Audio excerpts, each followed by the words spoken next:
Le Niger a accueilli, séjour 25 novembre 2022, toute l'Afrique dans son prestigieux centre international de conférences Mahatma Gandhi de Niamey.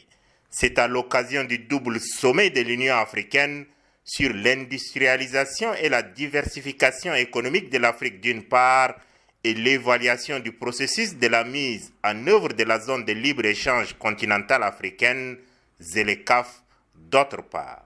La cérémonie d'ouverture des travaux a vu la présence de plusieurs chefs d'État et de gouvernement, dont la distinguée présence du président de transition, président de la République, chef de l'État, le général Mohamed Idriss Déby Itno.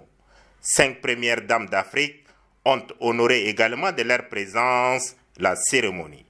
C'est la troupe Soga qui a donné le ton à la cérémonie par un chant qui met en exergue le caractère chancelant de l'industrialisation africaine, suivi de l'exécution de l'hymne de l'Union africaine. L'honneur a échu par la suite au président de la Commission de l'Union africaine, Moussa Faki Mahamat, de planter le décor de cette rencontre au sommet, insistant sur la problématique de l'industrialisation du continent, relevée par le thème de cette session extraordinaire, industrialiser l'Afrique, renouveler les engagements en faveur d'une industrialisation et d'une diversification économique inclusive et durable.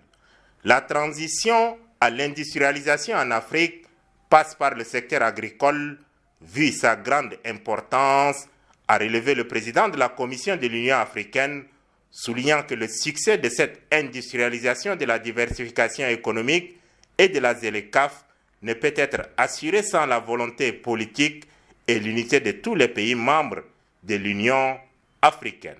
Souhaitant la bienvenue à ses hôtes et à l'Afrique en miniature, réunis à Niamey, le président nigérien Bazoum Mohamed a affirmé que le continent africain recèle des richesses de tout type, d'un capital important et d'une composante jeune dans laquelle il faut investir.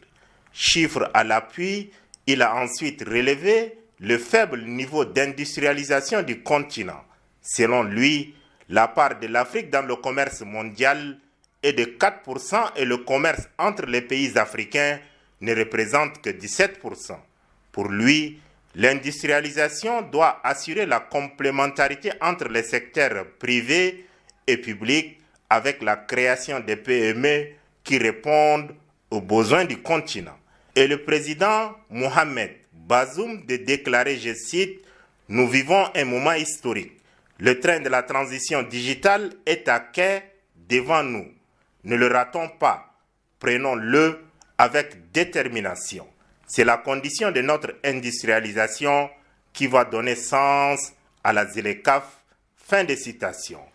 Ouvrant les travaux, le président du Rwanda, Paul Kagame, président de la conférence, a appelé les Africains à être ambitieux, car selon lui, le futur du commerce et de l'industrialisation est en Afrique.